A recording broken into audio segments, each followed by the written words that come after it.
Bueno, gracias de antelación por este ratito que vamos a compartir.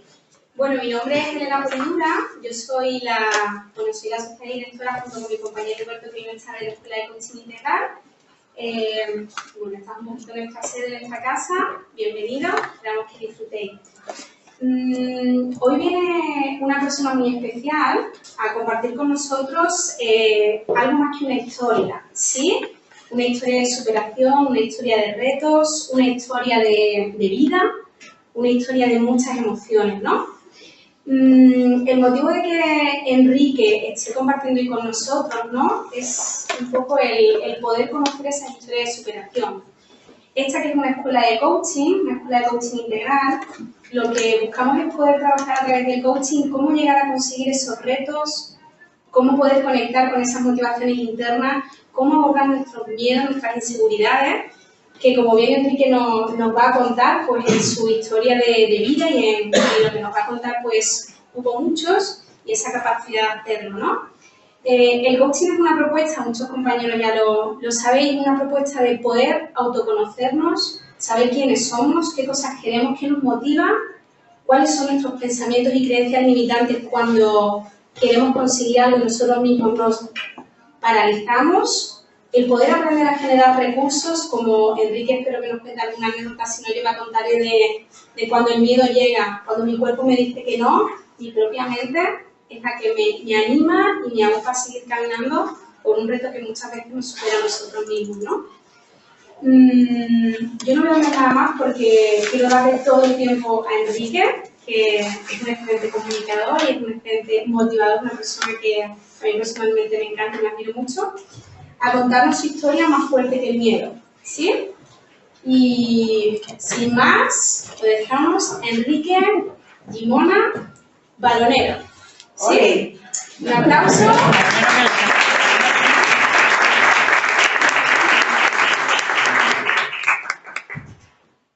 Hola. Fíjate que en la sala parece que hay más gente de la que acabo de escuchar. A ver si ahora somos los que estamos. ¡Hola! ¡Hola! Ahora sí, fenomenal. Lo primero, agradeceros a todos la asistencia y la oportunidad que nos ofrecéis de compartir un ratito conjunto sobre las cosas que de verdad nos importan, ¿no? Que al final las tenemos dentro. Agradecer también a las personas que están desde el otro lado del cable, no solo en España, sino en países como Colombia, México, Argentina, que están haciendo el esfuerzo que a pesar de estar en otro rango horario están conectados. Así que, bueno, yo os animo a que tengamos una sesión que va a ser aproximadamente con flexibilidad de 4 o 5 horas, ¿vale? Que será aproximadamente de 1 hora, hora y cuarto, donde cualquier persona que se anime a hacer una pregunta, que le surja, que se sienta como en el salón de su casa, que en cierto modo hoy está preparada para ser la casa de todos nosotros en cierto momento. ¿Quién nos iba a decir que vamos a estar hoy en mitad de un bosque, verdad? Muy bien. ¿Por dónde empezar? ¿Cuántos deportistas hay en la sala?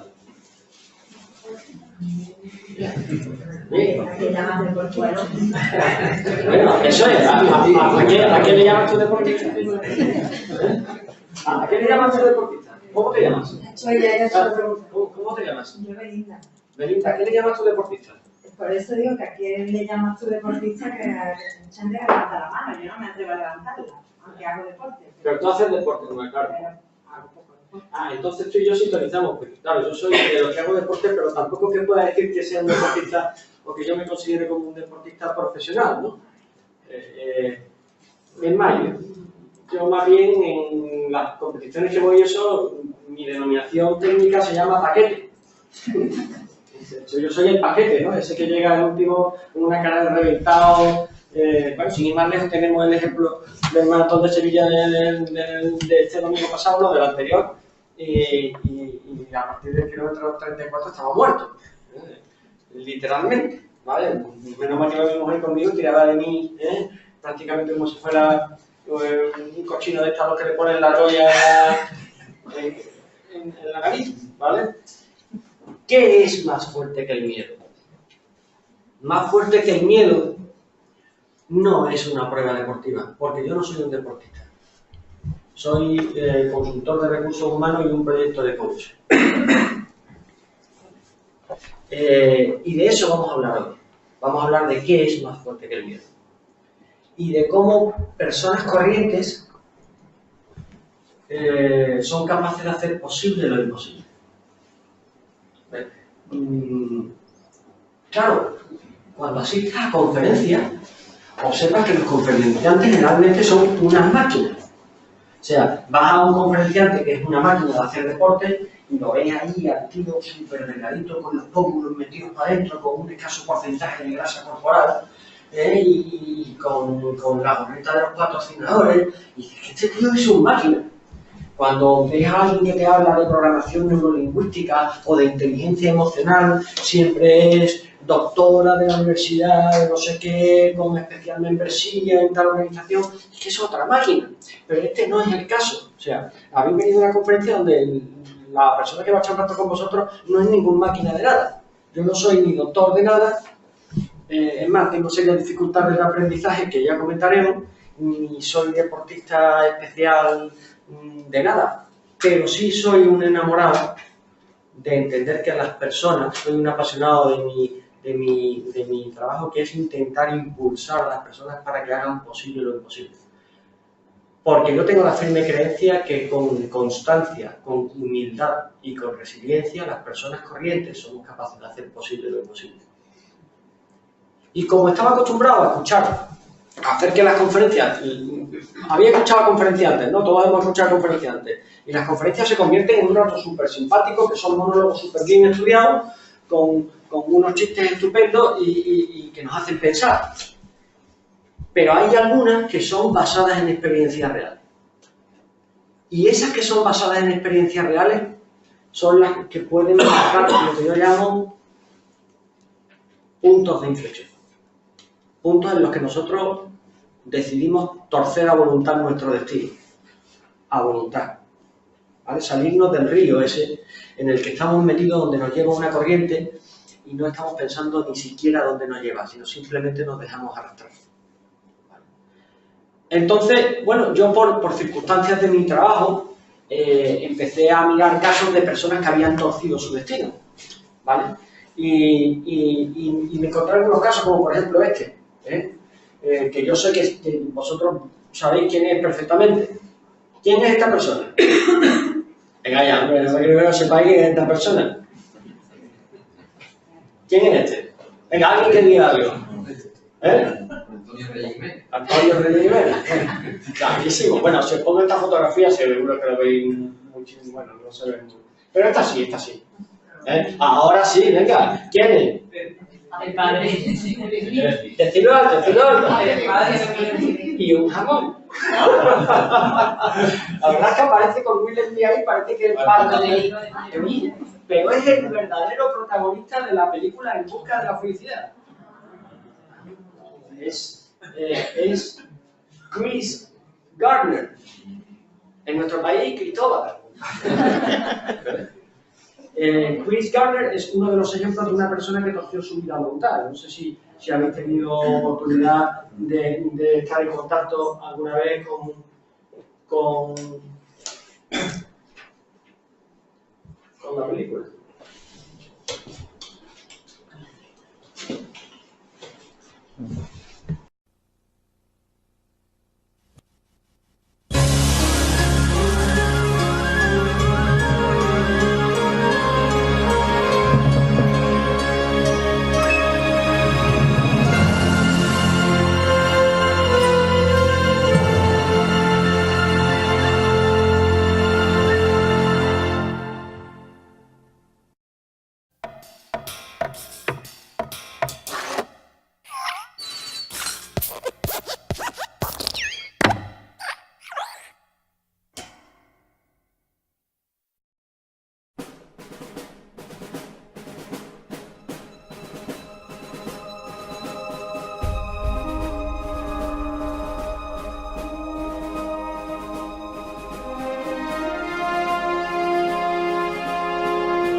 Chris Garner hacía todo lo posible por su familia. No lo necesitamos, Chris, no hace falta. Pero todo lo posible no era suficiente. Amigo, tengo 2 preguntas para usted. ¿Qué es lo que hace y cómo lo hace? Soy agente de bolsa. Agente de bolsa, oh. Oiga, le presto mi coche para el fin de semana, pero lo necesito aquí el lunes. Pague el aparcamiento. Necesito el alquiler, no puedo esperar más. Tiene que largarse mañana por la mañana. Aún recuerdo aquel momento. Solo quedaban $21 en mi cuenta del banco. Era mi última oportunidad de llegar a algo. Tienes que confiar en mí, ¿vale? Ya confío en ti. Conseguiré un trabajo mejor. A ver si le encuentro una solicitud para nuestro meritoriaje. No había sueldo, pero era un camino hacia otro lugar. Mamá se marchó por mí. Mamá se marchó por mamá. Y tú no tuviste nada que ver en eso. Papá, ¿a dónde vamos? No lo sé. El año pasado tuvimos un aspirante que obtuvo un 9 en el examen escrito y no fue elegido. No es un examen decisivo. No nos abandonará todavía.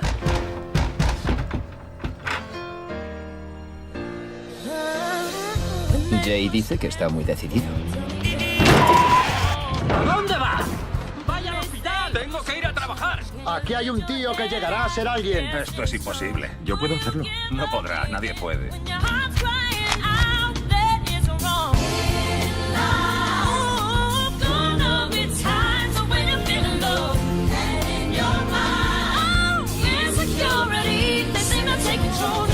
Si tienes un sueño, debes cuidarlo. Cuando la gente no puede hacer algo, te dicen que tú tampoco puedes. Will Smith, en busca de la felicidad. Si quieres algo, ve a por ello. Y punto. Y yo me lo creí. ¿Qué es lo que tenemos las personas crédulas?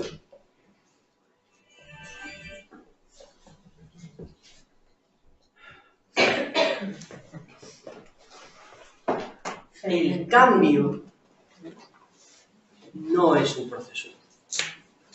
Hay momentos en nuestra vida que marcan un antes y un después. A mí me ocurrió hace 12 años. Estaba de acompañante de un formador que impartía formación para una afamada entidad bancaria a nivel nacional. Yo quería ser formador.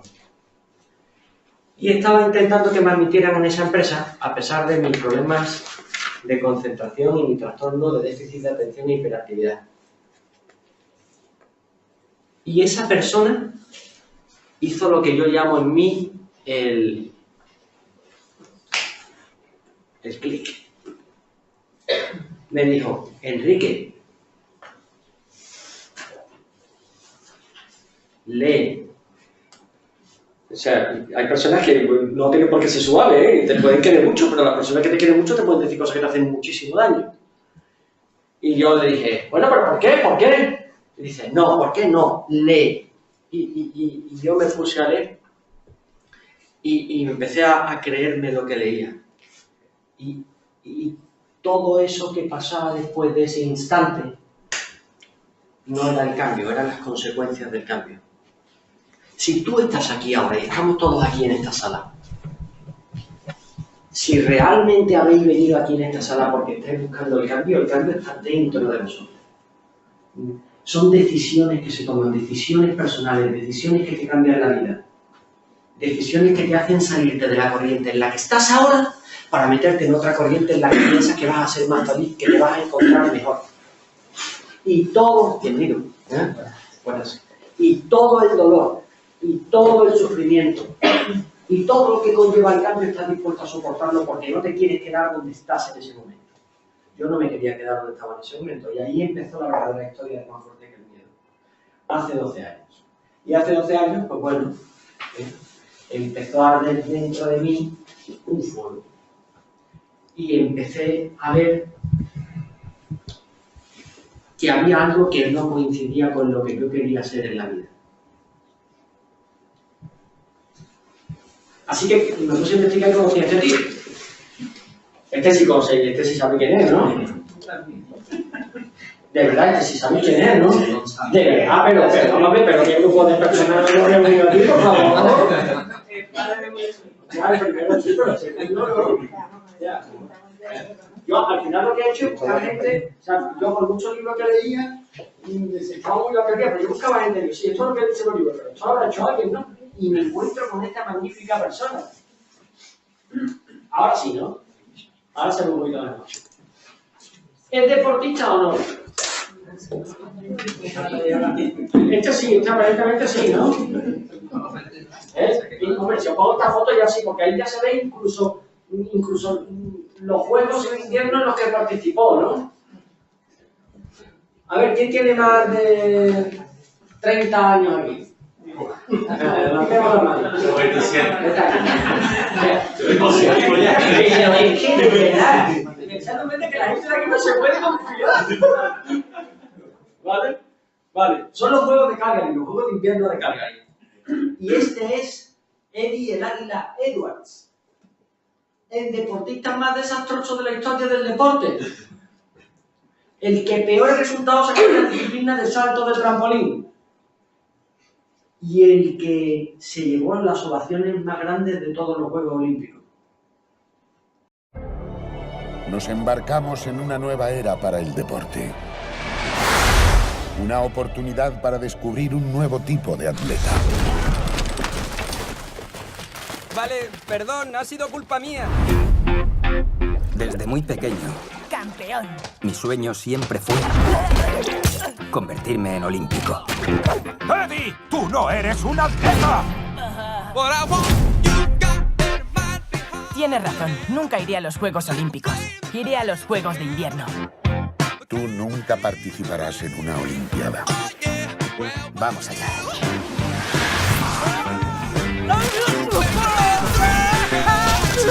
Creo que necesito un entrenador. ¿Te das cuenta de que la edad para empezar en el salto son los 5 o 6 años? ¿Y tú qué sabrás de esto? Bronson Piri, campeón en 1968. ¿Por qué no he oído hablar de él? Le echaron del equipo. No tenía ningún respeto por el deporte. Mierda. Solo quería algún consejo. Te lo daré gratis. Abandona.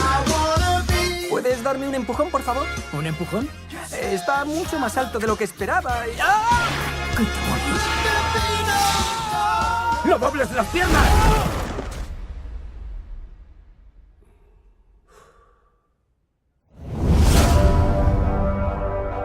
No vas a abandonar, ¿verdad?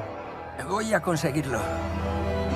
Me han echado de todos los equipos antes de que pudiera demostrar nada. Por eso necesito tener mi momento de gloria. Es un mundo que no quiere saber nada de ti. Menuda novedad. Sé que se siente cuando te desprecian y ayudaré a conseguirlo. Pero vas a sufrir mucho. No tenemos ningún deseo de que se nos asocie con payasos ridículos. Creo que me he hecho un poquito de pis. Ni con perdedores. Sois una vergüenza para el deporte. ¿En serio? ¡Tu mejor marca! ¡Y somos una vergüenza! Me gusta demostrar a la gente que se equivoca. ¡Tengo que conseguirlo! Tienes más determinación que cualquier otro saltador. Es el turno del británico. Eddie Edwards. Él es Eddie El Águila. Así que vuela.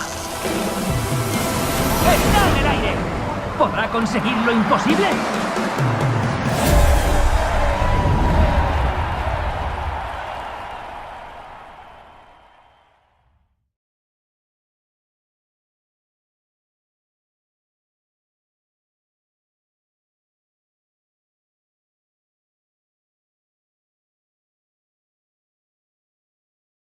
¿Habéis visto alguna otra película? No. ¿Ves? Pues esta es de las que hay que ver. Sí, sí. ¿Vale?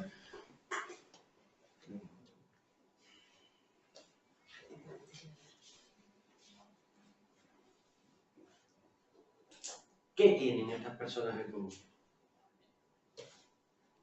Y tiene un motivo para levantarse, ¿no? Un motivo para levantarse. Desde luego, el de Eddie Edwards tenía que ser bueno, ¿eh? ¿Verdad? Autoconfianza. Autoconfianza. Fenomenal. Motivo de superación. Motivo de superación. Fenomenal. Actitud. Actitud. Fenomenal. Ganas de vivir. Ganas de vivir. Fenomenal. No, es curioso. De todas las cosas que me habéis dicho, no me habéis dicho nada tangible. La constancia, ¿no? Constancia. Compromiso. Compromiso. Responsabilidad. Responsabilidad, superación. ¿Y de dónde sale todo eso? Porque nadie me ha dicho un coeficiente intelectual de 170. Ni una musculatura espectacular. me habéis dicho todo lo que está donde. Dentro, aquí, ¿verdad? Total que a mí me llegó el segundo punto me llegó 7 años después de haberme convertido en formador y de estar haciendo un montón de formaciones. Yo era un formador, era un gran formador. Cuando decía que era un gran formador me refiero al más amplio de la palabra de grande. Pesaba 127 kilos, con lo cual era grande y le decía a la gente cómo se tenía que organizar la vida para pasar a un estado muchísimo mejor que lo que estaba. O sea, yo era como el médico cardiólogo que te recibe en la consulta con un puro en la boca. ¿Comprendéis, no? Me dice, mira, chaval, es que fumar es muy malo, tienes que dejarlo. O sea, había algo ahí que no funcionaba. Había algo que yo creía en los mensajes que estaba diciendo, pero el que cree, ¿estamos de acuerdo que el que cree tiene una esperanza? El que cree espera, ¿no? ¿Cierto o no? Pero quizás creer no es suficiente. Estoy seguro que todos los que tenemos aquí tenemos una cierta creencia de las cosas que tenemos que hacer en nuestra vida para pasar de un estado a otro, ¿cierto? Tenemos una creencia, esto es bueno, esto es malo, esto está bien, esto está mal. Entonces, eso nos sitúa en un estado de esperanza. Sabemos que hay como un camino que si lo seguimos nos ayuda a llegar a ciertas partes. ¿Correcto? Yo estaba buscando algo más, no sabía qué es lo que era. Pero con los años creo que sabía, que he llegado a comprender qué es lo que era. Y lo que buscaba era pasar de una creencia a una certeza. El que cree espera. El que tiene una certeza asume. ¿Cuántos de los que estáis aquí tenéis niños? ¿Vale? ¿Cuántos desde jóvenes ni os habéis cuestionado si queréis o no niños? Simplemente sabíais que lo ibais a tener. ¿Cierto? Lo asumisteis. La diferencia entre creer y tener una certeza es que tú pasas de esperar a asumir. Y quizás es una de las cosas que tienen estas personas en común. Chris Gardner asumió que iba a salir de allí. Y en todo ese proceso dio algo. Eddie, el Águila Edwards, asumió que se iba a ver la piña mejor de su vida. Y en todo ese proceso dio algo. Son personas auténticas. Son personas que una mañana, de camino a la empresa en la que yo trabajaba, tras una llamada de mi mujer preguntándome qué es lo que realmente quería, me ayudaron a preguntarme, si no tuviera miedo, ¿qué haría? Si yo no tuviera miedo, ¿qué haría? Delante justo de la puerta de la empresa, tenía 34 años, tenía un trabajo estable, ganaba bien, y esa mañana cogí el teléfono, me lo metí en la chaqueta, subí a la planta del director general y hablé con el director general. Y le dije que me iba de la empresa. Salí de la empresa muy nervioso, la verdad. Me monté en el coche camino de Huelva, que es donde vivo, y en mitad de la 49 me paré a la altura de la gasolina de Chucena, vomité como 3 o 4 veces, me quité de la corbata y dije, bueno, madre mía, ¿qué es lo que he hecho? Y empecé a recordar la conversación que he mantenido con el director general al que le he dicho. Oye, mira, yo estoy encantado con la empresa es fantástica. Y se portó conmigo fabulosamente. Yo estoy encantado con la empresa, pero me voy. Sé que tengo problemas de aprendizaje, pero me voy a sacar una carrera que todavía no la tengo y que lo tengo pendiente. Y me voy a sacar un máster. Y voy a montar un negocio propio de formación y coaching. Y él pues me dijo, pues si ya lo tienes claro, ¿qué quieres que te diga? Que te dé la aprobación. Así que con 34 años me apunté de nuevo a la universidad. Y cometí el mayor error de mi vida. Vale, porque el que es torpe diría que yo, no sé más, a mí, como dice la gente, espero que no entiendan en México y en Colombia, me se pone un muro en la cabeza. Como se dice normalmente, ¿no? tenía dificultad de aprendizaje. Empleé el primer año, me matriculé en Ciencias del Trabajo, empleé el primer año en estudiar 12 horas concienzudamente y aprobé una mísera asignatura con 5 grados. Y tenía que comer. Y empecé a buscar trabajo en pequeños negocios de fisioterapia de atención al cliente, para formar la atención al cliente, de tal forma que empleaba 8 horas al día en buscar trabajo y 2 horas al día en estudiar. Y vosotros diréis, bueno, ¿esto qué tiene que ver con el reto más fuerte que el mío? Pues aquí está la chispa. Bueno, sí, probablemente la vida sea la carrera de larga distancia mayor que existe. Pero curiosamente en esa época, como llegaba tarde a casa, cogía los apuntes, los hacía un rollito y me iba a andar a la calle porque si no me quedaba dormido en el pupitre. Como había poca luz, me compré un frontal de luz y me iba a andar con los apuntes. Y sorpresa. Te tomaron por loco. Bueno, eso seguro. En Huelva me veían salir de casa y decían, mira, el loco del frontal que va, que sale a las 9 de la noche y corría auto, de la cabeza. Y siempre que seguía el mismo camino, seguía un camino que rodea Huelva, que llega a una vía verde que conecta Huelva, cruza la ría de Huelva y la lleva hacia la playa. Y curiosamente cuando empecé a andar, bajó mi hiperactividad, lograba centrarme en los apuntes y voilà. Saqué la carrera en 1 año y medio. Y hacía trabajo en los profesores, fueron notas espectaculares. O sea, la saqué con una media de 9,3 y más de 15 matrículas anuales. Solo había hecho algo diferente. Porque como era diferente, había hecho algo diferente. Sin secretos, sin magia, una persona corriente, solo andando paso a paso. Y claro, empiezas a hilar mensajes que lees los libros y dices, ahora tiene sentido esto, paso a paso. Qué bueno. Claro, después cayó el máster en 6 meses. El máster de 2 años, que se tardaba 2 años, cayó en 6 meses. Y cayeron, por cierto, cayeron 52 kilos. Porque claro, andaba mucho. Hasta tal punto andaba mucho que salía de casa a las 8:30, 9 de la noche y regresaba a las 4:30, 5 de la mañana. A mí cuando me preguntan ¿cómo eres capaz de levantarte a las 5 de la mañana a correr? Yo les digo que yo no salgo a correr. Yo salgo a pensar en lo que hago mientras corro.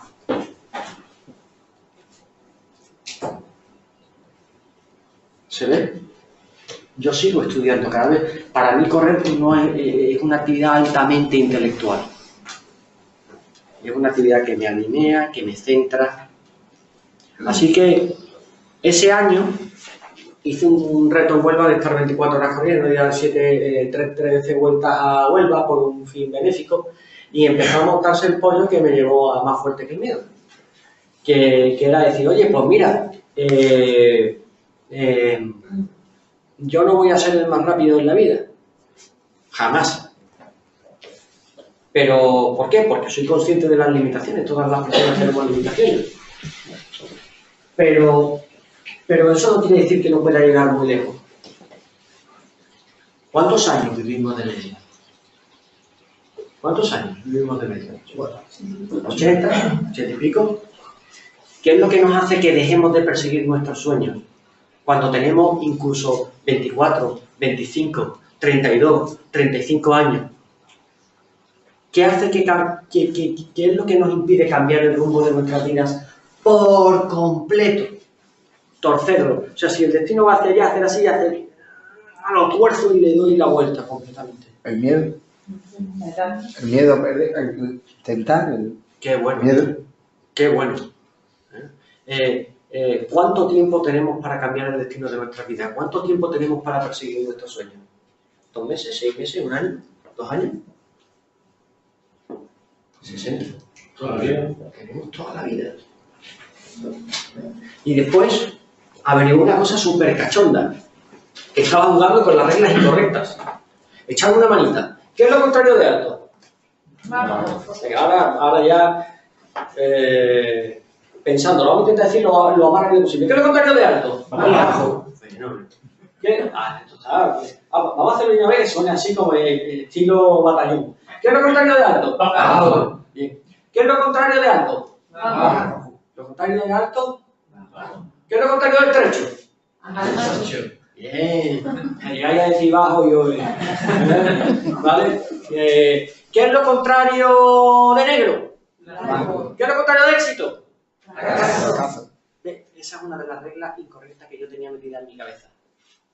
Que lo contrario de éxito era fracaso porque lo había aprendido desde pequeñito. Pero una vez que lo piensas, si te das cuenta, no es fracaso.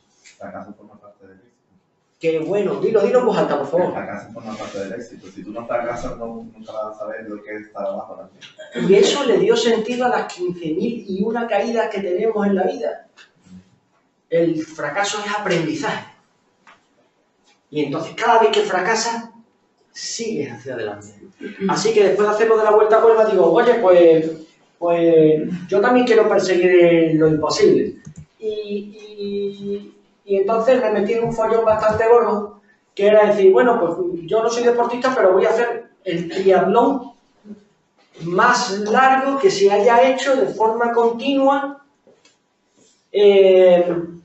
sin parar. Vamos a ver, ¿por qué deporte? Porque solo hay que verlo. No necesitaba decir una palabra. Solo hay que verlo. Yo decía a la gente, voy a nadar 10 kilómetros, voy a coger la bicicleta después 500 kilómetros, que es más o menos como coger la bicicleta de aquí y llegar a Madrid, ¿vale? Y después cuando llegue a Madrid me voy a bajar y voy a correr 100 kilómetros más, que es más o menos como llegar a Segovia. Y empecé, bueno, lo primero que hice fue comunicarlo a la prensa. Mi mujer se enteró por la prensa, no me llegué cacharrazo con el periódico de la cabeza. Ha ido la olla, tú estás fatal. Claro, ¿qué es lo que pasa? Que cuando tú le dices a un periódico esto y lo sacas de la noticia, bueno, el periódico no me refiero a la noticia, que tú vas a hacer qué. El redactor te dice que tú vas a hacer qué. Aquí tenemos un periodista. Un momentito, era 1 kilómetro nadando, 50 bici, no, 50, no, 500. Pero 500, te dicen 500, sí. Total, que ya una vez que lo publican ya no te puedes echar atrás. Bueno, hubo varias publicaciones de este estilo. Y además, lo unimos a la Asociación Española contra el Cáncer. Lo unimos a la Asociación Española contra el Cáncer porque en mi familia estábamos viviendo una situación muy complicada con el cáncer.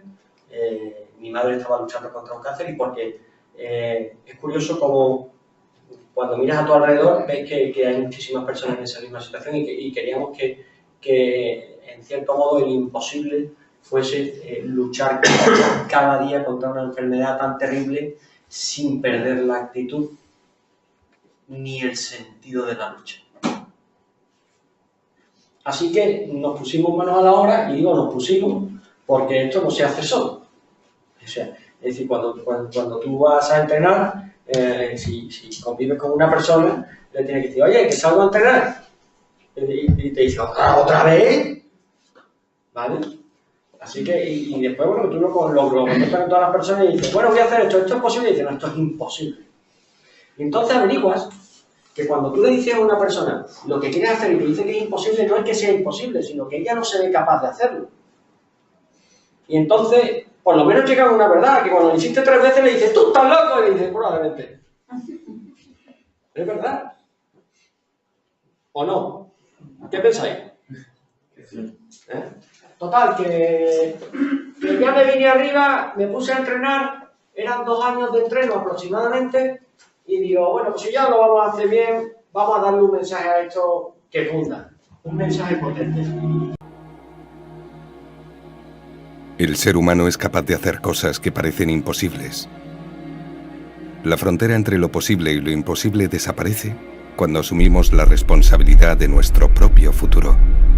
Mi nombre es Enrique Gimona. Soy una persona corriente que avanza. No soy especialmente inteligente, ni mucho menos un portento físico. La única manera que encontré para avanzar fue no abandonar nunca mis sueños y creer que alcanzarlos Era solo una cuestión de tiempo y esfuerzo. Yo hago triatlón porque me ayuda a convertirme en la persona que quiero. Nado porque así aprendo a ser más resiliente. Cuando nado pienso en mejorar mi técnica para deslizarme entre las olas y el viento. El mar me da la oportunidad de mejorar. Monto en bicicleta porque de esta forma aprendo a ser humilde. Mientras pedaleo agacho la cabeza para ofrecer menos resistencia al viento y entonces comprendo que la humildad no es un signo de debilidad, sino de gran fortaleza. Corro porque así aprendo a fortalecer mi voluntad. Cuando corro no tomo atajos, no creo en los caminos cortos que recorren distancias largas. No corro para llegar a un lugar, corro para encontrarme a mí mismo durante el camino.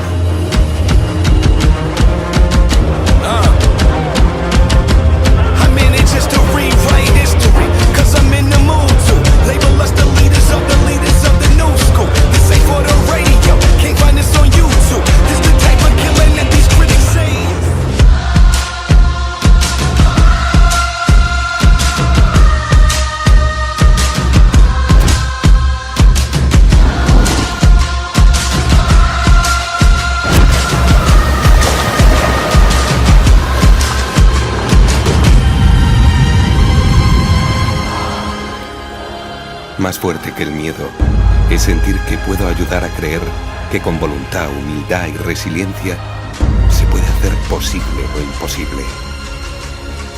Mi nombre es Enrique Llimona. Soy una persona corriente que avanza.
No veas peloncito, ¿eh? Lo de la persona corriente no va porque sí. La empresa de ambulancias, esta prueba tenía una cobertura de una empresa, os cuento un par de anécdotas curiosas para que veáis lo que de la persona corriente, de verdad, vamos. Tuve que hacerme una prueba de fuego para que la empresa de ambulancias acompañara a la prueba, ¿vale? La prueba comenzaba el 16 de septiembre del año 2016 en Punta Umbría y a las 11 de la noche, con lo cual la natación sería en aguas abiertas y nocturnas, ¿vale? Entonces me fui a un médico de aquí de una famosa clínica sevillana que me hiciera la famosa prueba de esfuerzo. Me coge el doctor, me monta el aceite y me dice: muy bien, Enrique, hacemos la de deportista, ¿no? Y yo le miro. Hay un fenómeno curioso que ocurre cuando entrena a larga distancia, y es que este vídeo que habéis hecho estaba hecho en Tenerife y esto fue 2 meses antes de la prueba. Pero 2 meses antes de la prueba el entreno se torna a que hace muchísima larga distancia. Es decir, te levantas por la mañana, corres 40 kilómetros, comes y corres 20 kilómetros, y entonces el cuerpo es curiosísimo cómo aprende a quedarse con lo que sabe que le va a hacer falta. ¿Y qué le sabe que le va a hacer falta? Las grasas. Entonces, conforme te vas acercando a la prueba, aunque parezca mentira, te vas poniendo gordito. El cuerpo va cogiendo grasita por aquí y llego a la prueba de esfuerzo con mi grasita por aquí y me mira el médico y me dice: ¿te hago la de deportista? Y le digo, no. Dice: hombre, no, ¿cómo no te voy a hacer la de deportista si vas a hacer una auténtica barbaridad? Digo: mira, hacemos una cosa, tú lo decides, me vas a tomar las pulsaciones en reposo, ¿vale? Y en base a eso me dice si me haces la deportista o no. Me tomas las pulsaciones en reposo y tenía 63 pulsaciones por minuto en reposo. Vamos, lo que tiene una persona normal totalmente, 63 pulsaciones en reposo, ¿vale? Y efectivamente dice: bueno, pues te hago la de persona normal, no me queda para hacerte la normal. Y después las pulsaciones a máximo rendimiento, 179. lo que una persona normal. Absolutamente lo que una persona normal. Así que le comunicó los datos a la empresa de ambulancia y la empresa de ambulancia rechazó el servicio por riesgo de defunción. Lo que le sentó fabulosamente a mi huevo, como podéis imaginarlo, ¿no? Una semana antes de la prueba. Una semana antes, estas cosas son las que hay que contar, son curiosas. Y de la nada sale una empresa de ambulancia que se anima porque está en cierto modo relacionada con la enfermedad del cáncer y se anima a hacer esto. Bueno, para que nos hagamos una idea de las dimensiones que estamos hablando, pues el famoso Ironman que hablamos, ¿habéis escuchado hablar del Ironman? El Ironman son 3,8 kilómetros nadando, 180 kilómetros en bicicleta y 42 kilómetros, todo seguido, todo del tirón. Después hay uno más gordo que es el Ultraman, ¿vale? Que se hace en 3 días. El primer día se nada 10 kilómetros y se monta en bicicleta 125 kilómetros, el segundo día se completan hasta los 415 kilómetros y el tercer día se corren 84 kilómetros, ¿vale? Entonces, la salvajada era la siguiente. La salvajada era que había alguien que había hecho esto todo el tirón. Entonces, el más fuerte que el mío planeado eran 10,6 kilómetros nadando, 500 kilómetros en bicicleta y 100 corriendo, pero por algunas circunstancias salió 11,9 nadando, 524 kilómetros en bicicleta y 100 kilómetros corriendo. ¿Vale? Esos son los datos de la carrera. Los datos de la carrera son unas 42.000 calorías consumidas. ¿Vale? Eso. ¿Vale? Estas son las pruebas médicas, el primer susto. Y esto, permitidme que os enseñe algunas imágenes, que creo que la voy a ver mejor así. Esto es por la noche en la playa, ¿vale? Si me veis la cara, se ve perfectamente porque la prueba sería más fuerte que el miedo.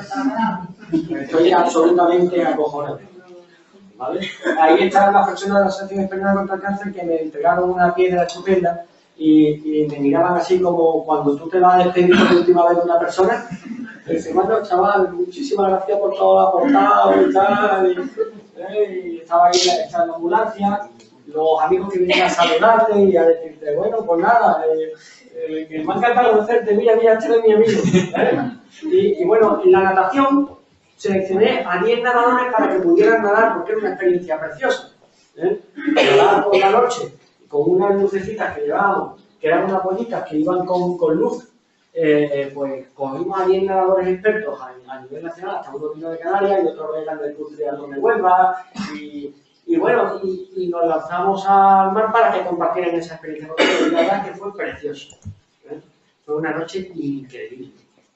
Fue una noche en la que la primera vez que metí la cabeza en el agua me acordé de aquel gordito del curso de formación de aquella entidad bancaria y pensé, ¿quién me mandó a mí leer? Hace 12 años, ¿qué hago yo aquí? Y entonces a posteriori me di cuenta que cuando tienes miedo no puedes ver los logros que has tenido a lo largo de tu vida. Solo ves lo negativo. Eso es por la noche, mitad de la noche. Aquellas luces del fondo es Punta Umbría, ¿vale? Son el barco de avituallamiento, había 2 barcos, uno que rodaba la prueba, porque la persona que rodó el trailer que habéis visto se animó a rodar un documental completo, que ahora está dando algún otro premio internacional. Bien. Esta hilerita de boyas que se ve aquí somos nosotros en mitad de la nada, en mitad del mar. ¿Vale? Y bueno, era una noche de luna llena increíble. Así que bueno, que salimos del agua en aproximadamente 3 horas y empezamos a ver los efectos que estaba teniendo la prueba. Que había gente que había ido a la salida, pero que había gente que a las 2 de la mañana estaba esperando en la llegada al puerto del Rompido. Incluso mi suegra habían llegado a unas mesas con una bandeja de pasteles increíble. Y los nadadores estaban a los carrillos de pasteles, con café y con historia. Yo rápidamente me puse la ropa y empezaba la aventura de bicicleta con 524 kilómetros. Sí, fue un silencio generalizado en el pantalón en el que estábamos. Quien haya estado alguna vez por Huelva en la época de septiembre, hay un fenómeno meteorológico y es que el viento cambia sobre las 12, 1 de la noche y pasa del sur al norte. Y cuando salíamos del agua ya ese viento del norte dejaba ver el vapor este que te sale de la boca cuando empieza a hacer fresquete y estaba todo el mundo allí, ¿no? Que parece que estaba todo el mundo fumando. Con esos vapores me cambié, la ropa húmeda, pegada, un malestar tremendo, un miedo horroroso y ese es el faro del Rocío. Y el resto de la noche fue prácticamente así. Yo creía, como nos pasa muchas veces en la vida, que si yo le daba más rápido y más fuerte a los pedales, la noche se pasaría antes.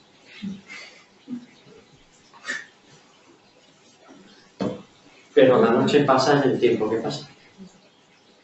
Y la vida pasa en el tiempo que pasa, por muy rápido que le dé a los pedales. Y me extrañó una cosa muy curiosa y es que los de la ambulancia, cada vez que pasaban le tomaban el tiempo. Después me enteré que se había hecho una apuesta entre los dos, a ver... ¡Qué cabrones! A ver cuándo dejaban, a ver cuándo caía, vamos. A ver, uno había dicho que a las 4:30 de la mañana y otro decía que a las 7:30 estaba fundido ya. Entonces, la modestia iba haciendo algunas tomas, ¿no? Iba haciendo algunas tomas, porque claro, ellos accedieron que esto la primera vez se va a hacer en el mundo, la primera vez que se va a hacer en el mundo, y entonces queremos tener tomas de cómo ir evolucionando el cuerpo de un paquete como tú. Y me iban tomando la tensión, la saturación de oxígeno en sangre y bueno, iban viendo la evolución. Y bueno, y esa fue la noche, es que la noche es esto. Eso es la noche. No hay más. Es la soledad absoluta en una carretera interminable y el pedaleo y el sonido de una rueda trasera lenticular. ¿Habéis visto las bicicletas, las ruedas estas que son macizas, que parecen una paellera enorme? Pues que son contraindicadas absolutamente para la larga distancia porque para sacarle rendimiento deportivo hay que llevarlas a más de 30 km/h. Son ruedas que funcionan por inercia, son ruedas de carbono. Vale. Pues yo llevaba una rueda lenticular de esas y a pesar de que todos los ciclistas de puerto me las desaconsejaron, pero es que pasaba una cosa con la rueda lenticular y es que hace un ruido que mola mucho. Como que mataste. Vum, vum, vum. Pero que mola mucho en este sentido. Cuando tú vas a un ritmo determinado y escuchas el zumbido de la rueda, que es así, tal como lo he hecho, vum, vum, vum, vum, vum, vum. Sin darte cuenta, entras en un estado semi-hipnótico. Y ya solo escuchas el ruido de la rueda. Vum, vum, vum, vum. Y poco a poco, conforme te vas metiendo en ese ruido, empiezas a escuchar el latido de tu corazón.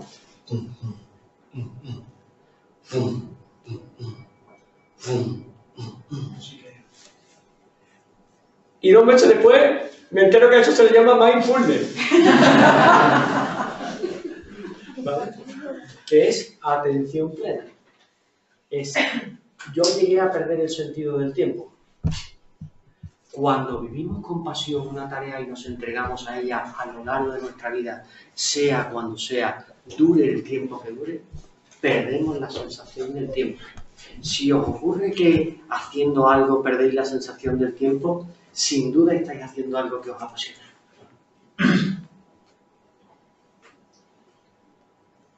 Y entonces el miedo desaparece.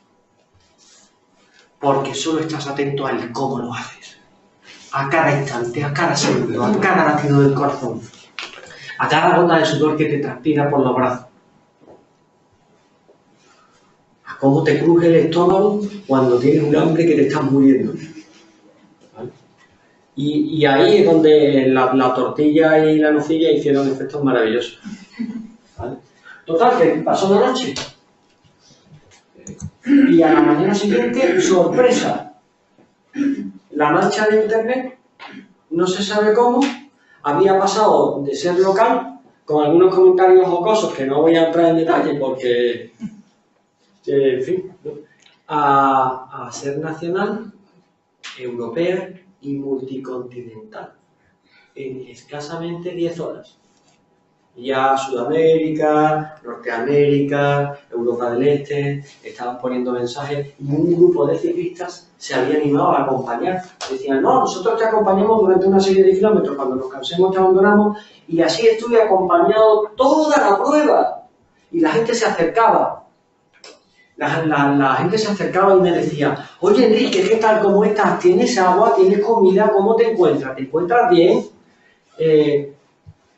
Y yo no decía prácticamente nada, yo escuchaba, pero lo escuchaba de lejos, yo estaba con mi... Y decía, bien, bien, no, y tú, bien, bien, y daba respuestas tipo. Y la gente seguía hablando, y yo, es sorprendente como una persona es capaz de hablar contigo media hora y tú le contestas lo mismo, chico hablando, ¿viste? Y yo le digo, no, bien, y tú, bien, bien, bien. Estas son imágenes a lo largo del día del grupito de pelotones que se iban sucediendo y en mi cabeza solo decía, seré capaz, no seré capaz, vamos por el kilómetro 250, vamos por el kilómetro 300 y en el kilómetro aproximadamente 350 pasa una cosa que cambia la prueba totalmente. Bueno, en el kilómetro 300 se me partieron los calzones, eso también cambió la prueba. Pero bueno, eso no me refería a ese tipo de cambios. En el kilómetro 350 pasa algo que cambia la prueba totalmente. Claro. Claro. ¿Qué va, tío? Curiosamente, tuve una subida de tensión sobre el kilómetro 200 porque había ingerido demasiadas, es curioso lo que se aprende en las pruebas de tal. Sí, había ingerido demasiadas sales. Y entonces la tensión se me elevó. Y me dijo el personal médico, bebe agua, pero bebe agua mansagua porque tienes que echarlo como sea. Y efectivamente, sudar, ¿no? Y otras cosas. Más otras cosas que sudar. Pero que esto es curioso. Y me decía la gente, ¿y las otras cosas cómo se hacen? ¿Cómo? En la bicicleta montado. Puedo observar por el lado. ¿Qué remedio? Y lo que me pregunta mucho en el instituto, ¿y lo que no has hecho sino lo otro? Qué curioso me lo pregunta. Pues dato técnico que sea un poco escabroso, ¿vale? Es un poco escabroso, pero es dato técnico. Aunque tú cuidas tu alimentación muy mucho para no tener el estómago lleno cuando empieza la prueba. Pero es que además ocurre un fenómeno. El cuerpo entra en un estado de deshidratación permanente, muy avanzada. Después de 16 horas de deporte, el cuerpo entra en un estado de deshidratación máxima. Y de uno de los sitios de donde coge los líquidos es del intestino grueso. Cuando el intestino grueso se seca, ahí no se mueve nada. Absolutamente nada, y no se vuelve a mover hasta que el cuerpo está absolutamente hidratado. O sea que es una cosa curiosísima. Así que... Pero, perdón Enrique, pero tú estabas bebiendo mucho. Sí. Y aún así, aunque tú bebieras, ¿te deshidratabas? Sí. Sí. ¿No conseguías rehidratarte? Tal como el cuerpo, tal como recibe el líquido. Claro, ten en cuenta que estamos en septiembre, día 16. Muchísima calor. Son las 2 de la tarde, son 34, 35 grados de temperatura. Hace 36 grados. Aquel día hacía calor. Tu sangre está intentando refrigerar, tu sangre está intentando llevar oxígeno a los músculos, está intentando además hacer de refrigerante y al mismo tiempo estás ingiriendo todo el agua que puedes, pero se evapora. O sea, es una cosa espectacular. De hecho, es sorprendente que desde el kilómetro 200 hasta el kilómetro 300 me bebo aproximadamente casi 3 litros de agua y no orino ni 200 o 300 centilitros. El cuerpo, ¿vale? Entonces, era una de las cosas sobre las que había que ir trabajando más porque me estaba deshidratando mucho.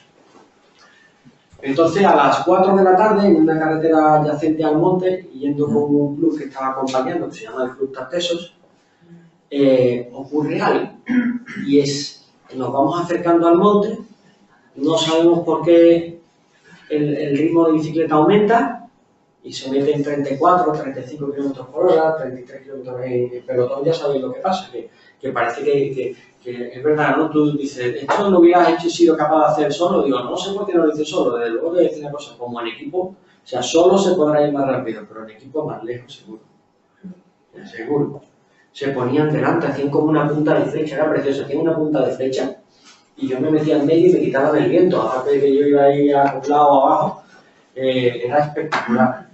Y en el kilómetro 350, aproximadamente 400 a esa hora, yo iba al penúltimo y había un señor que iba detrás mía que iba al último y empieza a dejarse caer.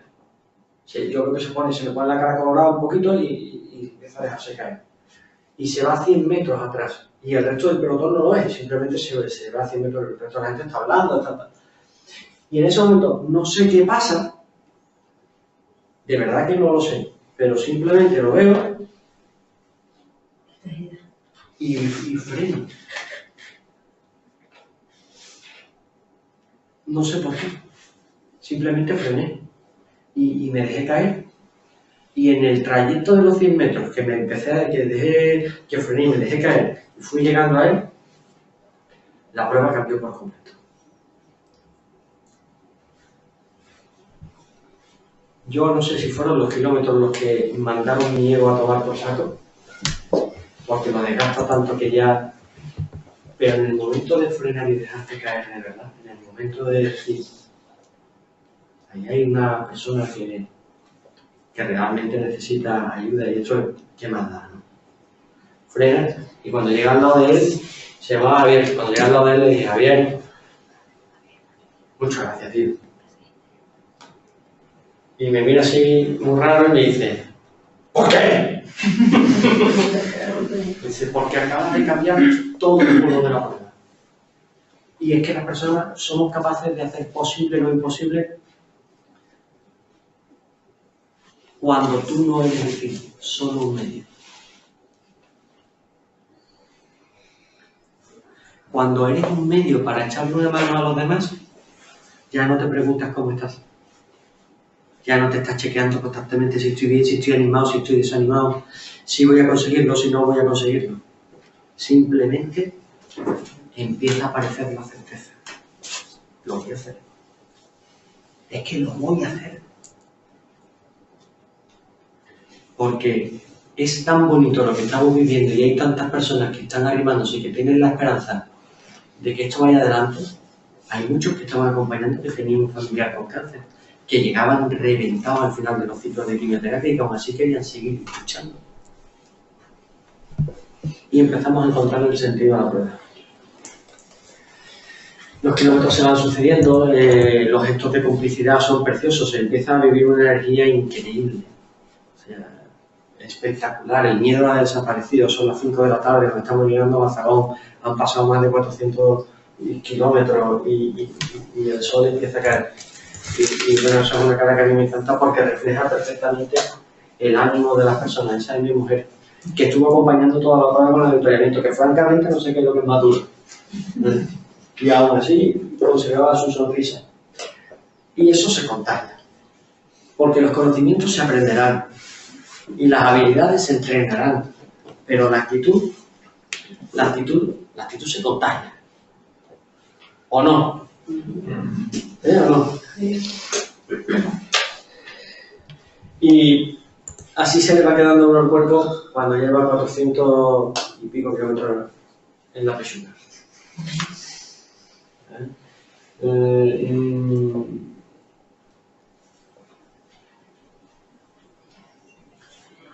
Y qué bien me encontraba en ese momento, de verdad, ¿eh?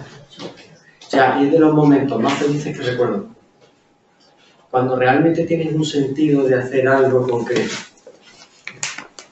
Porque te encuentras con eso, y los chavales eran alucinantes. Lo de los chavales era una historia para contarla. Los padres habían dicho a los chavales que había un señor que se llamaba Más Fuerte que el Miedo, que eso ya los chavales lo flipan. Los chavales eso lo flipan. Y que además iba con un traje ajustado, ¿eh? Y iba con una bicicleta muy rara, y con un casco de esto que llevaban, lo del visor para los chavales es fundamental. Entonces, a cualquier sitio que llegaba, todos los chavales querían hacerse una foto con Más Fuerte que el Miedo. Una cosa impresionante, ¿no? ¿Vale? Estos carteles aparecieron durante toda la prueba. Segunda noche. y la gente sigue acompañando. Segunda noche. Ya solo quedan 100 kilómetros. Aquí se produce el último momento, el penúltimo momento clave de la prueba. Después, bueno, me despistó un poco con la bicicleta por cansancio. El fum de la bicicleta, de la rueda, se me metió demasiado dentro y me fui 24 kilómetros de largo. ¿Vale?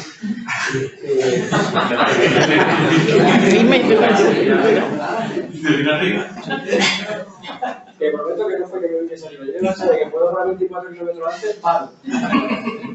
Pero bueno, son cosas que pasan, ¿no? Salió frenando, pero la bici seguía. Llego al camping de la Bota, que es el sitio donde digamos la transición. El camping de la Bota estaba puesta la ambulancia, había un par de coches de avituallamiento. Llego, freno, me bajo de la bicicleta y cuando me bajo de la bicicleta digo, madre mía. Me dirijo a un cuartito chiquitito que había allí de aseo, típico cuarto de aseo clásico de camping de al lado del bar. Esa noche coincidía en el que el camping había una boda. Sí, no podían haber escogido otra noche, era la noche de la boda. Y en la noche de la boda, a las 2 de la mañana, ya imagináis cómo está la gente, ¿no? Y vengo un tío así raro y dice, ¿dónde vas? Pero es que eso te pasa en la vida también cuando tú estás súper apasionado haciendo una tarea y siempre te pasa por al lado uno y te dice, ¿dónde vas? Y yo súper concentrado, me meto en el cuarto y ahí pasa lo que pasa. Al quitarme el calzón de ciclismo, se me había metido tanto en los isquiones. Los isquiones son dos huesos que tenemos aquí abajo, que habían roto la carne y se habían metido lo siento, pero es que esto hay que contarlo como realmente pasó, y se habían metido dentro de la carne. Y al tirar del calzón para abajo, pareció como si le abrieran la puerta de par en par a la sangre que corría en espavo y iba patas abajo, como si no hubiese un mañana. Súmale a eso 27 horas de carrera ya y un mareo tremendo en el cuartito ese de aseo, me revuelve el estómago y cuando se te revuelve el estómago, vomita. Estaba en la mierda hasta el cuello, rodeado de sangre y de vómito y con un tío de la otra lado me decía ¡Ey yo! ¡Anda la función!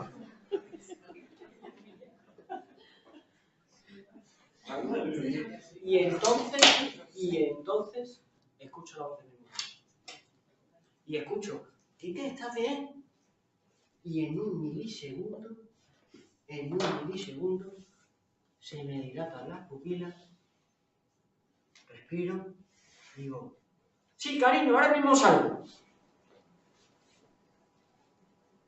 ¿Qué ha pasado aquí? Y se me viene que puede estar preocupado. Y se me viene que hay muchas personas fuera que pueden estar preocupadas. Y en esa miseria de sangre y vómito allí arrodillado, se me viene que hay muchas personas que están de verdad viviendo eso todos los días. Y empieza la carrera de verdad. Cojo papel higiénico, me lo pongo en los isquiones, me subo el calzón de correr, limpio aquel desastre como pude, y salí y dije la frase que sale en el documental que sabe que parece un cachonda, pero lo que había dentro, pues estoy contando que hay uno que, bueno, ya hemos calentado, vamos a correr un poquito. Y empieza la carrera de 100 kilómetros, que los primeros 12 son por la playa. ¿Vale? Oye, si tenéis alguna pregunta en cualquier momento, de verdad, igual, de ahí, si están haciendo alguna pregunta, fenómeno. Son 100 kilómetros, que es aproximadamente como de aquí a Huelva, y bueno, ese es el momento no quiero hacer una foto, pero eso está mal. Pero me gusta mucho esa frase de Publio Ovidio Nasón que dice soporta y persiste, porque el dolor presente ha de ser de provecho en el futuro, y así fue. Así fue. Carrera por la playa. ¿Con la arena suelta, Negri? Sí, nadie la había agarrado.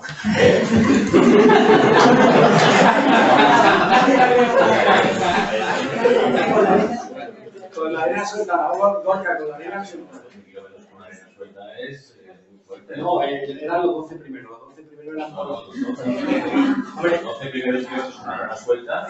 Yo te confieso, Gorka, que peor ni me di cuenta porque no me sentía lo de los pies ni los tobillos. Peor era la pista con los chinos. Después de los que no. Peor era la pista con los chinos que la arena. Sí, la verdad es que en ese momento yo tenía paralizado de aquí para abajo. Era hormiguero nada más lo que sentía. Claro. En triatlón, como en la vida, es curioso la cantidad de símiles que hay, pero es así.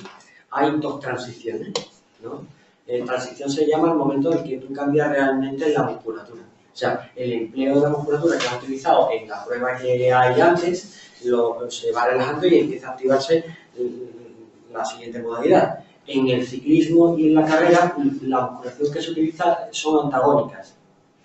Eso quiere decir que lo que has estado utilizando durante 24 horas en la carrera lo tienes súper contracturado y después de 24 horas y lo otro lo tienes. Entonces, cambiar la musculatura, el proceso que se tarda en cambiar la musculatura es la transición. No el bajarte la bicicleta y empezar a correr, sino el proceso desde que empiezas a correr hasta que realmente dices, ya tengo que. Y a mí me tardó unos 25 kilómetros aproximadamente. Ahí estamos por la noche. Muy buena la pregunta esa de la arena suelta. Y ese es el bosque en el que estábamos cubriendo. Un bosquecito que hay detrás de la localidad de Punto Vía. Establecimos un recorrido que era un circuito de 8 kilómetros con un checkpoint, de tal forma que dábamos la vuelta al circuito y la gente se iba llamando, y podían quedar en un sitio para acompañar 8 kilómetros. Sorprendente, toda la noche acompañado. Toda la noche acompañado. Esto sería a las 3 de la mañana aproximadamente. Y claro, obviamente sí, el cuerpo tiene un límite.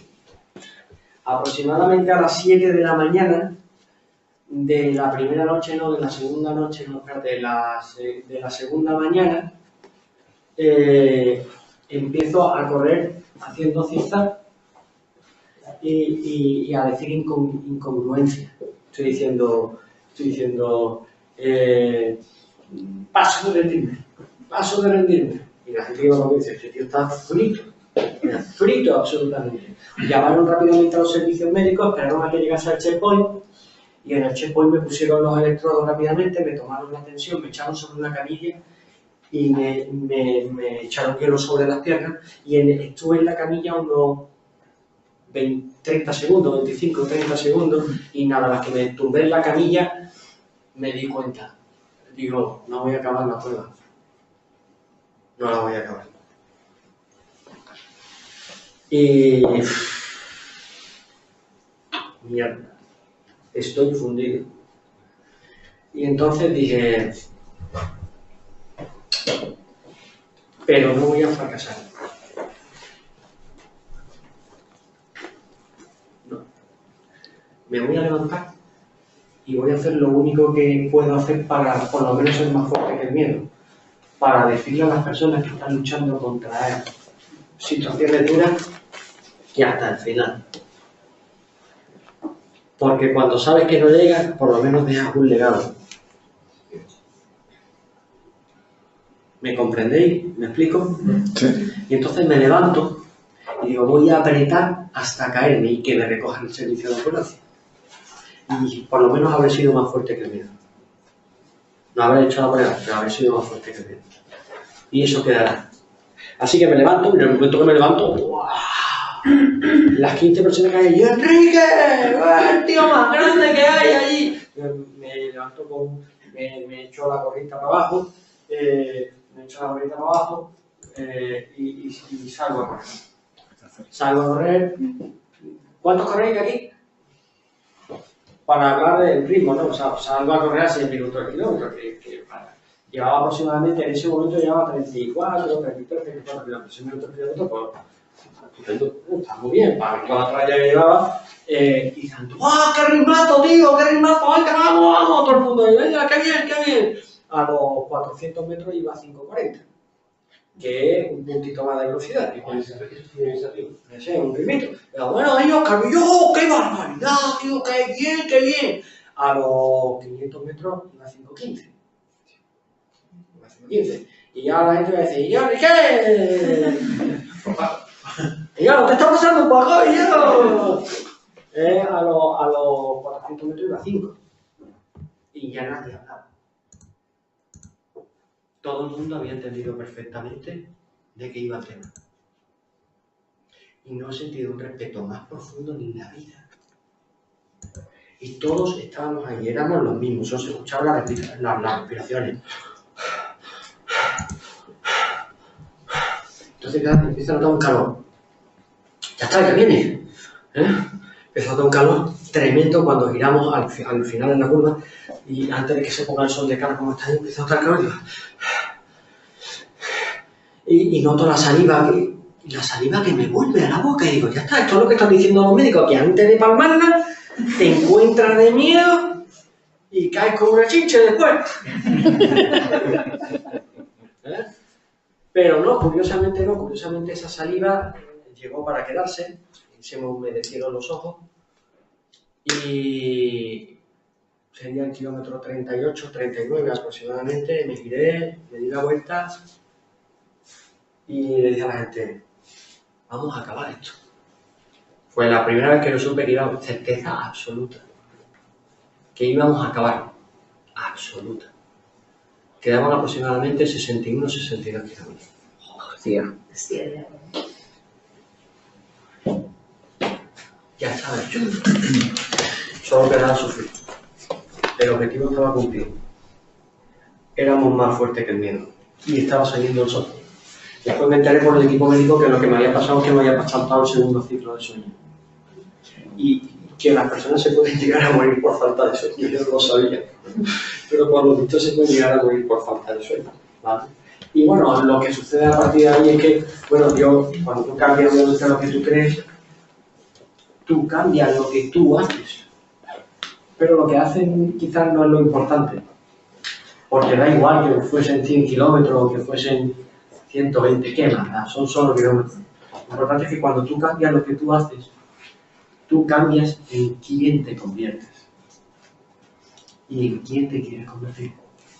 ¿En quién te quieres convertir?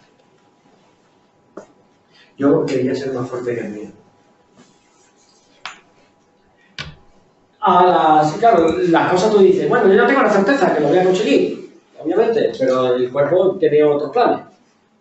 Y a las 11 de la mañana, en un chequeo rutinario, me toman la tensión en la ambulancia y tengo 20-11 de tensión.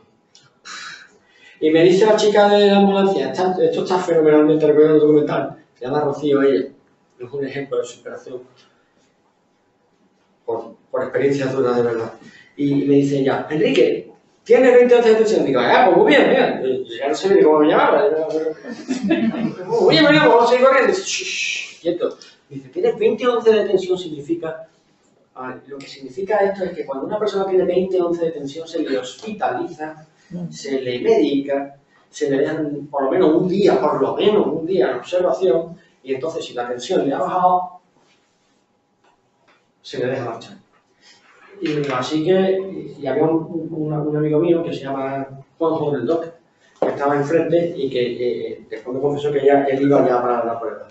Y digo, mira, hacemos una cosa, déjame 3 minutos, cerramos la puerta de la ambulancia, nos concentramos, ok, dame el paquetito de galleta salada que hay ahí, y a los 3 minutos me toman la tensión otra vez.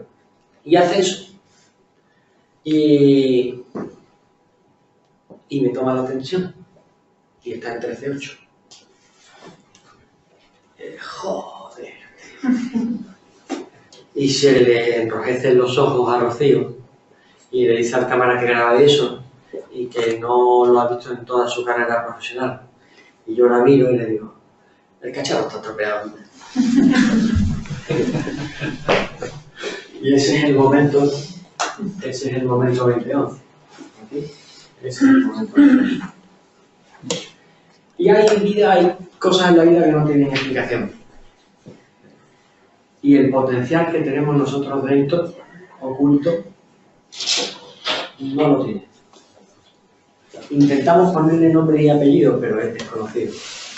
Y a partir de ahí, bueno, ya solo faltaban 21 kilómetros y este era el ambiente que se respiraba.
Gente por doquier, cada vez más gente acompañando. Bueno, dio la casualidad de que ese día era el triatlón de Punta Umbría.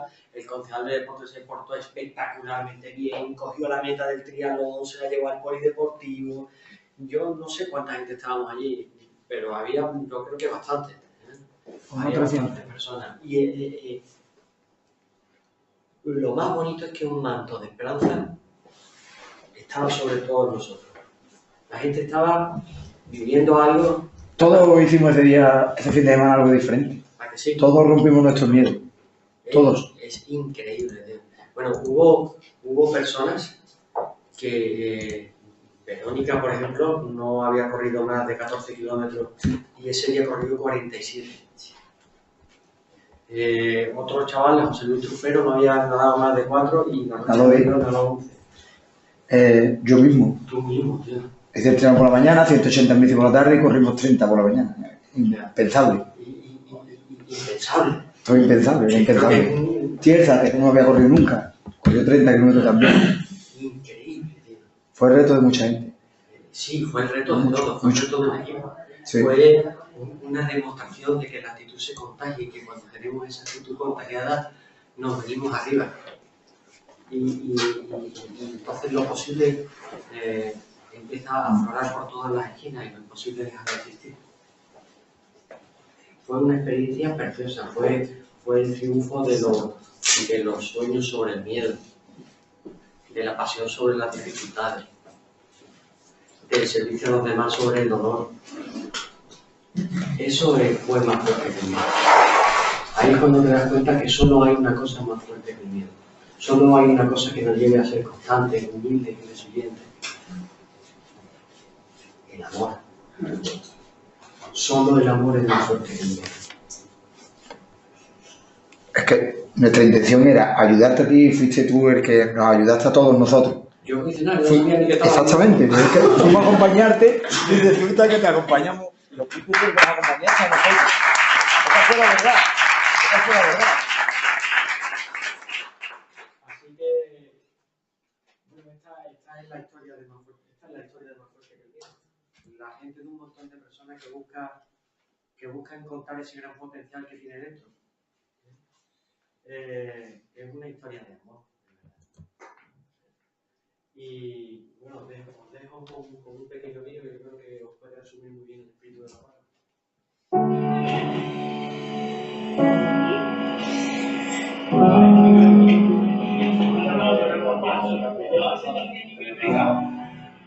Un segundito, un segundito. Vamos a avisar a los ordenadores. Vamos, Leo, ¿todo bien? There's a house built out of stone. 40 floors was the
Claro, sí, no creo que era el momento. En algún momento se te pasó por la cabeza. Ostras, qué buena pregunta. No jugando, sino... Sí. Qué buena pregunta. Sí, la palabra jugación, sí. Como que se te dijera... Sí, te digo el momento en el que se me ha pasado eso por la cabeza, te vas a sorprender. Esto se hizo en el 17 de septiembre del 2016 y el documental se estrenó en 2017, noviembre. Cuando tuve la última parte del documental y ves el desgaste de verdad desde el principio hasta el final, al ver el documental digo, me da igual. Al ver el documental. Al ver el documental. Sabía por lo que me habían dicho los médicos, tanto el cardiólogo como el nutricionista, y percibía que mi cuerpo estaba muy mal. Lo percibía que estaba muy mal porque, por ejemplo, en las últimas vueltas, Susana, mi mujer, cuando miraba por la parte trasera, dice, ya no tienes isquiotibiales, ya no tienes gemelo, te lo comiste. Lo que pasó realmente desde el kilómetro 34 hasta el 100 fue que no llevé bien la alimentación y no comí más. Y mi cuerpo se comió. Se comió a sí mismo y además el estado de deshidratación era tan grande que tú me tocabas la pierna y hacía como una cama de agua. Tenía el agua por todos lados, tenía la barriga hinchada, lo único que tenía fino era la cara, el resto estaba todo... claro, cuando lo vienen el resto de las personas, yo me figuro que verlo desde fuera. Yo en la última vuelta, ¿cómo te llamas? Jesús. Yo en la última vuelta no escuchaba con claridad, no veía por un ojo. Cuando me quitaron los zapatos al terminar, mis dos pies eran dos ampollas completas. Quería llorar, pero no podía porque estaba deshidratado. Y tampoco me podía reír porque tienes como tan mal que probablemente si hago cualquier esfuerzo en el estómago me hubiese ido totalmente. El estado al final es que tú nada más te haces así y ves lo que hay justo 3 metros delante tuya. Y lo único que queda dentro de ti es eso que te lleva hacia adelante, que no eres tú ni está relacionado contigo, sino esa certeza, ¿no? Que te empuja. Hay que hacerlo. Da igual, ir con todo. El cáncer de las pocas cosas que te enseña es que no sabes, pues, de hablar con personas que no saben en qué momento, no sabemos cuál es nuestro momento. No sé si al salir de aquí me voy a reparar con una cara de plata, no lo sabemos. Luego, sí era consciente, pero no quería verlo. Y creo que esa es la respuesta.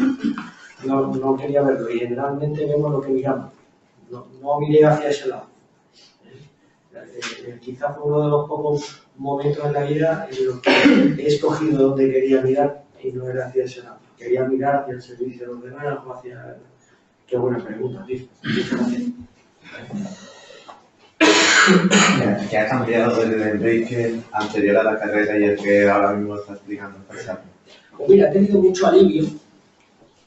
He tenido mucho alivio, pero no solo ha sido la prueba, ha sido un proceso completo, ¿vale? Yo creo que el miedo es necesario, y yo lo tengo. El miedo nos salva de situaciones y hace que nuestra prudencia aflore. No creo que el miedo sea... El miedo es una de las 4 emociones básicas que tenemos y lo necesitamos, realmente lo necesitamos, indica nuestro sentido, ¿vale?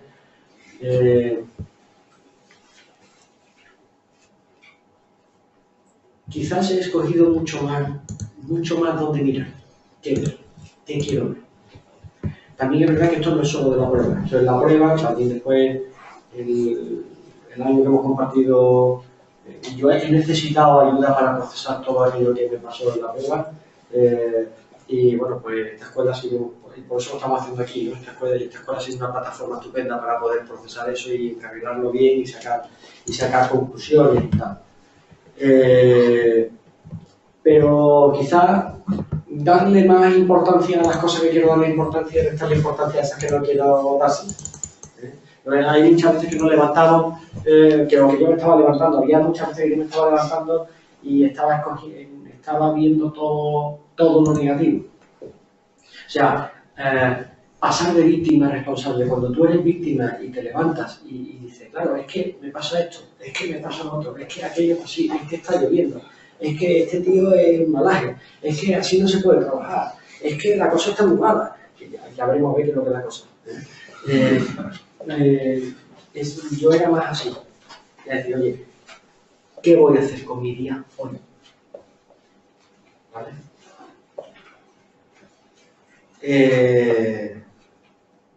Sí. Y después la experiencia de mi madre. Cómo afrontar su reto particular, su más fuerte que el miedo hasta que llega a meta el pasado mayo. Eso es un legado y es difícil de explicar. Como el ejemplo de cómo nos comportamos y de las decisiones que tomamos se transfiere a los demás. Va todo unido. Vamos, hasta tal punto estoy concienciado del tema que hay nuevos retos, Hay nuevo más fuerte que el miedo para la organización. Y más largo. ¿Más largo? Y más lejos. Y más lejos. Estamos planificando para hacerlo en la ciudad de Nueva York. Van a ser 15 kilómetros nadando, 720 kilómetros en bicicleta y 150 kilómetros corriendo. Oye, esto lo vamos a hacer. Creí que me iba a decir que aquí en el campo se pone más frío.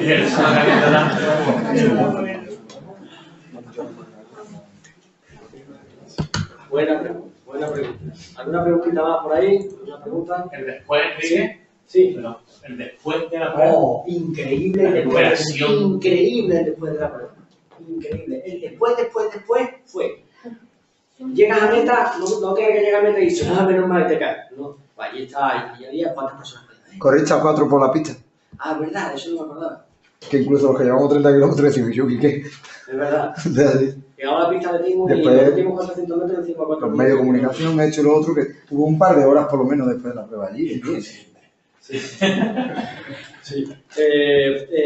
Termina la prueba, saludas a la gente, hay cámara, había llegado la alcaldesa de Punta Umbría con una mención que Sí. estaba imprevista, pero una cosa espectacular. ¿Cuántos podíamos haber allí? Yo, 300 personas por lo menos. perfectamente. Pero tú físicamente, ¿cómo te sentías cuando Yo literalmente Él no estaba, me parece a no mí. me sentía, no, es decir, yo a ver, yo he sido consciente, yo recuerdo que me cantaron un fandango, que me dieron una estatua, fotos, ¿vale? Todo el mundo se lo demostró con Sí, sí.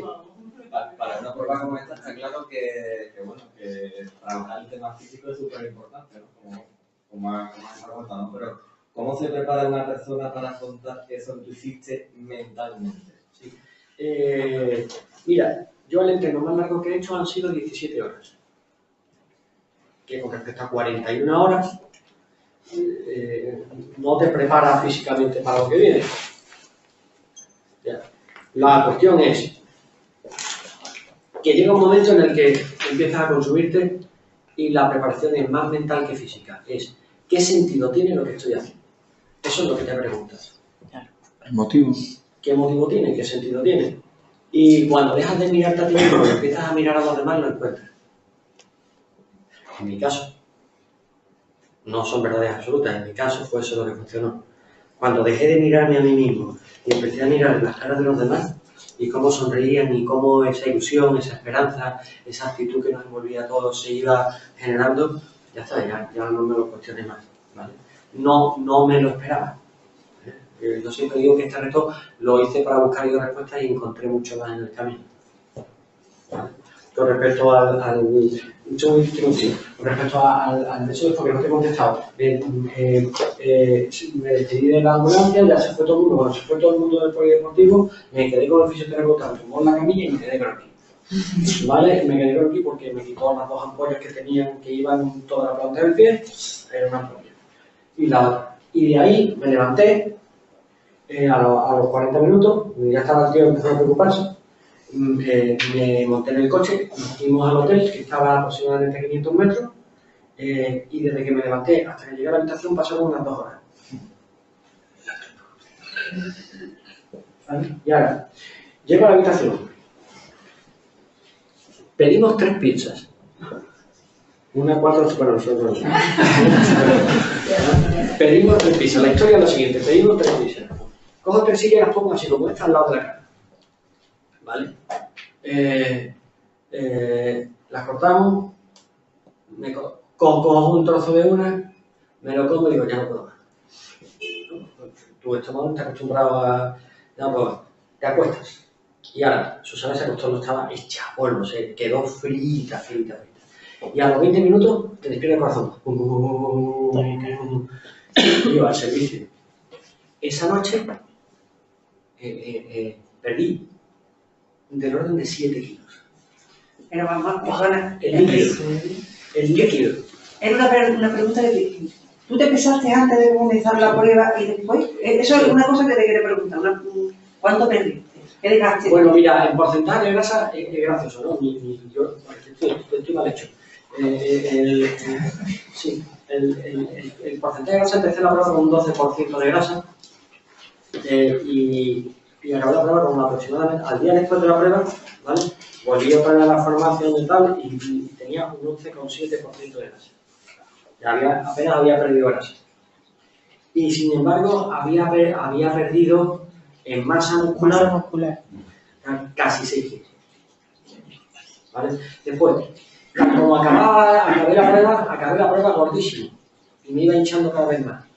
Porque era retención de líquido. Con todo lo que bebía lo guardaba. Increíble, o sea, era una cosa y por la noche perdí los 7 kilos de líquido. Me pasé toda a la mañana siguiente, ya no quedaba ni una pizza y cuando Susana me miró, me dijo, ¿qué pasa?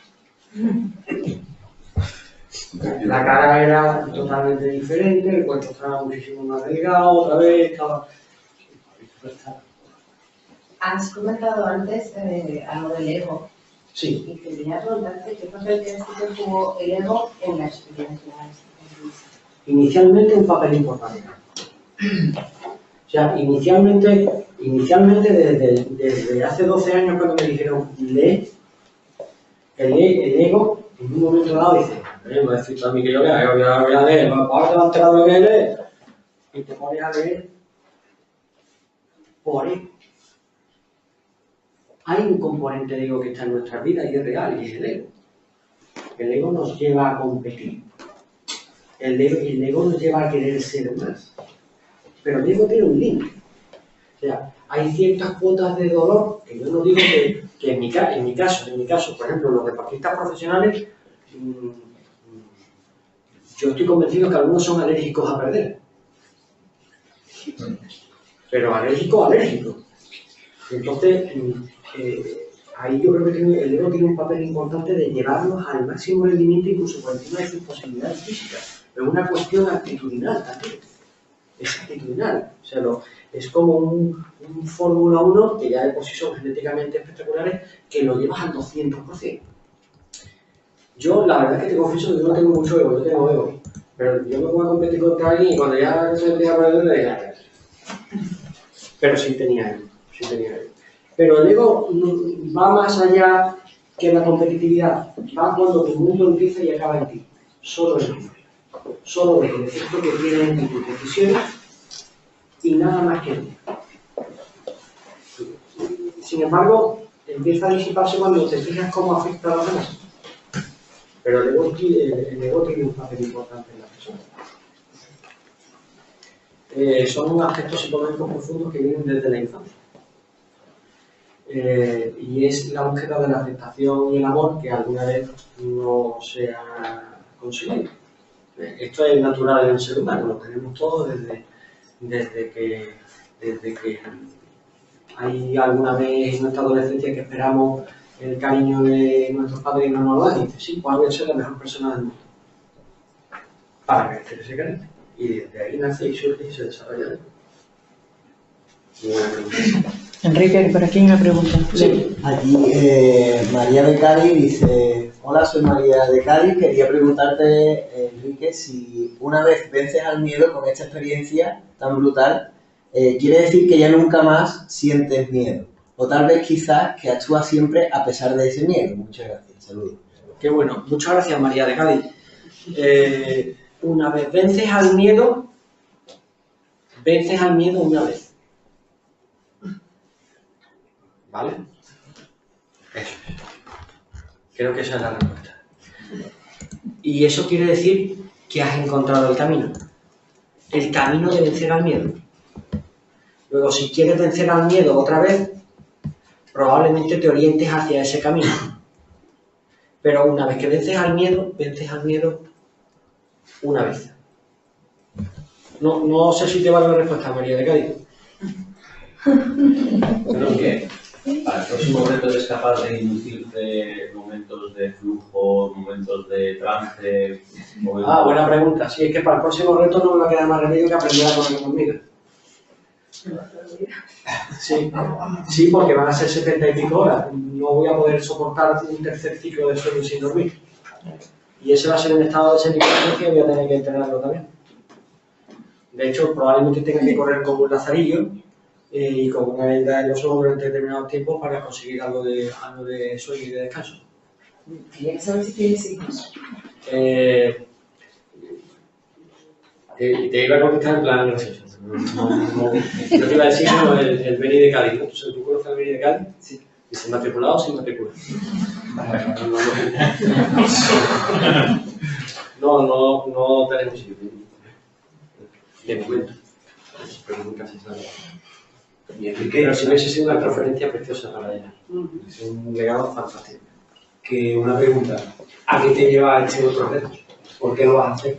Porque esto tiene para ti un sentido, ¿no? Sí. Tiene un sentido inicial y final. Sí. ¿Y este a qué te lleva? Inicialmente, sí. Pues mira, no tenía pensado hacerlo porque la recuperación después del reto han sido 7 meses de destrucción muscular y horroroso. No tenía pensado para nada volver a hacer otro reto. Pero el reto duró 41 horas. Y llevo aproximadamente más de 400 horas contando esto.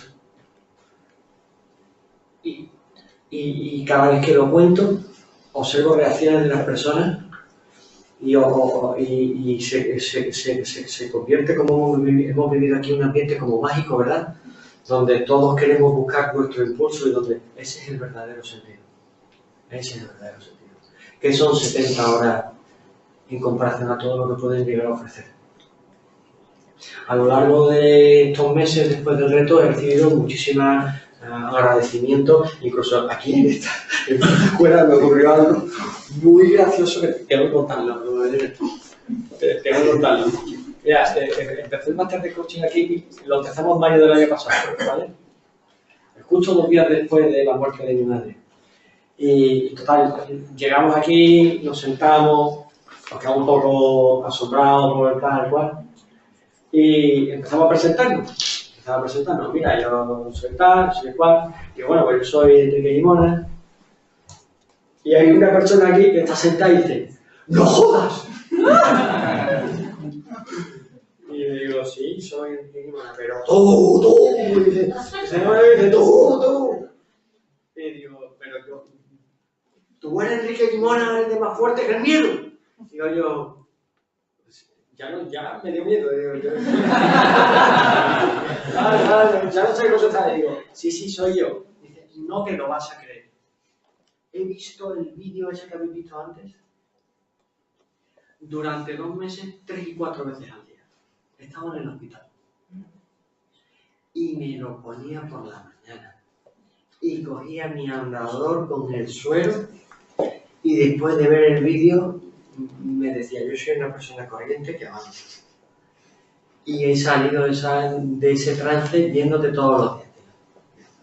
Después de esas cosas, tío. Claro, habrá más sentido que eso. Por supuesto. Muchísimas gracias.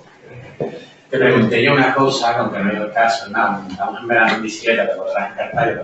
Sí. Te dije si era Guinness, ¿no? Pero que no estaba el sello por motivos, ¿no? Guinness, lo que pasa es que, Guinness implica, la certificación de Guinness implica una inversión y era de carácter evidentemente benéfico y decidimos que lo del Guinness era secundario y que lo importante era orientarlo a que tuviese la mayor difusión posible y que el mensaje llegase al máximo de las personas. ¿Se sabe la fecha exacta de lo de Nueva York? Pues, sí, es que no va a fallar.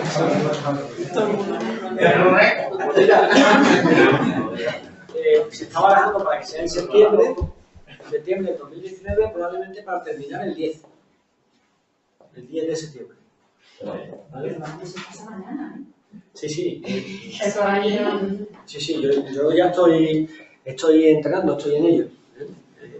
Mira, me gustaría dejaros con bueno, esta es la foto del equipo médico después de la prueba, y me gustaría dejaros con, bueno, el tráiler lo habéis visto todo, ¿no? El tráiler de la película, con una pequeña foto.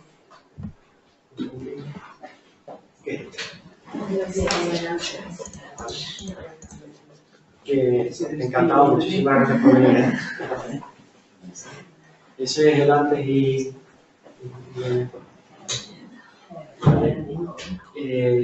sí. Es el padre de William Mason. El padre de Enrique Guimona. Es como la película Enrique Guimona. Esto hace 14 años, ¿eh? Hace 14 años. ¿Vale? Okay. Y nada, solo deciros que eso, que no existen caminos cortos que recorran largas distancias. Sí, adelante. Una última pregunta. Enrique, ¿ahora eres feliz? Ahora mucho más intensamente por serlo. Te mentiría si te dijese que todos los días uno se levanta y es feliz. Hay momentos en los que bajamos la guardia y hay momentos en los que el dolor entra en nuestras vidas. Pero aceptarlo también puede ser una parte bonita de la misma. Porque si no existiese dolor, no existiría la felicidad. ¿Más feliz? Sí. Muy buena pregunta, muchísimas gracias. Bueno, y ya sabéis, así que mil gracias a todos por haber venido, mil gracias por haber sentido un día más a esta prueba y tenéis a vuestra disposición para lo que queráis. Muchísimas gracias.